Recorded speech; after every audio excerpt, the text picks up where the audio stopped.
You ever have one of those brilliant ideas? The kind that feels electric, just full of potential. But then you watch it just kind of fade away. It never quite makes it into the real world. It's a frustrating feeling, right? Well, this explainer is all about closing that gap for good. Turns out there's a fundamental law of creation that actually governs this whole process. It's the seventh and final principle from the Kybalion. And honestly, it's the missing piece of the puzzle. It's what turns a fleeting thought into a finished thing. And understanding this is really the key to unlocking the power of all the other principles we've covered in this series. So here's what we're going to do today. We are going to explore the two core energies that drive all creation. Then we'll map them onto a simple, repeatable cycle that you can actually use. And by the end of this, you'll have a practical method to finally bring your most important ideas to life. This is where it all comes together. So let's start by getting a handle on what this powerful final principle is really all about. Okay, so the seventh Hermetic principle is called the principle of gender. Now, before we go any further, it's so important that we put a big frame around this word because its original Hermetic meaning is very, very different from how we use it today. And that difference, well, that's the key to its power. If you look at where the word gender actually comes from, it's from the Latin root genere. And what it means is simply to create, to generate, to produce something new. So the entire focus of this principle is on the process of creation itself. The act of bringing something new into existence, whether that's an idea, a project, or a piece of art. So let's just be crystal clear. When the Kybalion talks about gender, it is not talking about biology.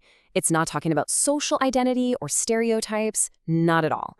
It is a symbolic framework describing two universal creative energies. And these energies exist on all planes, mental, spiritual, and physical. This is purely about the mechanics of creation. At the heart of this principle, you've got these two complementary energies. The Kybalion calls them the feminine and masculine principles. And a key point it makes is that everything and every single person contains both of these energies. They aren't fighting each other, they're two essential parts of a single creative cycle. So, let's break down their jobs. The feminine principle is receptive. It's the energy that receives a spark of inspiration, incubates that little seed of an idea, and generates new thoughts inside your mind. The book compares it to an artist getting totally lost or wrapped in their mental creation. Then the masculine principle kicks in. This is the active, expressive energy. It's what directs your will to take that fully formed internal idea and actually bring it out into the world. So one conceives, the other executes. We can actually map this out into a super simple two-step workflow. Let's call it the creative cycle. The book calls it indrawing and outpouring. Step 1 is the receptive phase. This is your time to brainstorm, to research, to plan, to just sit with the idea. You're gathering energy and information. Then comes step 2, the active phase. This is where you execute, you build, you speak, you share your creation with the world. You're pouring all that gathered energy outward. And this is why this principle is last.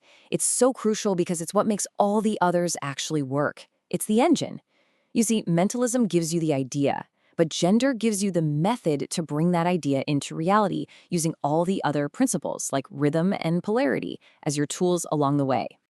And you can see how this works everywhere. Think about a work project. The receptive part is the brainstorming, the research, the planning. The active part is actually doing the tasks and shipping the final product. If you're all planning and no doing, nothing gets finished. All doing and no planning? Well, that's just chaos. It's the same in relationships. You need that receptive energy, really listening, being present, and you also need the active energy of speaking your truth and setting boundaries. And building a new habit? First, you have to use that receptive energy to decide what you want to do and why, and plan it out. Then you need that consistent, active energy to just do it over and over until it becomes a part of who you are.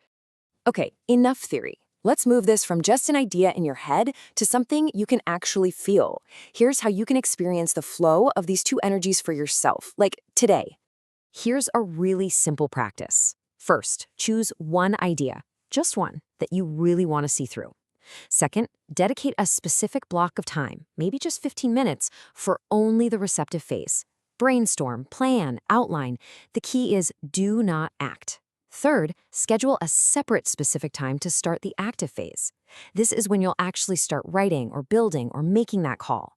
And finally, just notice the feeling, the shift as you move from one mode to the other. That feeling? That's the creative cycle in action. This quote from the Kybalion just nails the whole point of our entire series. Knowledge that you don't use is, well, it's useless. It's like hoarding treasure and burying it in the backyard. The purpose of these principles isn't just to be understood, it's to be applied. Because action is what turns knowledge into real wisdom. So let's boil it all down. The principle of gender is not about identity. It's a universal law of creation. Every single successful creation needs a balance between that receptive planning energy and the active doing energy. And by consciously using this two-step cycle, you can finally build a reliable bridge from your ideas to getting them done. And with that, our journey through the Kybalion is complete. All 7 principles, they're really designed to work together as one unified system. If you want to go back and see how they all connect, the full series playlist is linked for you. Thank you so much for joining us on this journey, and be sure to subscribe so you don't miss our next series where we're going to bring another timeless text to life.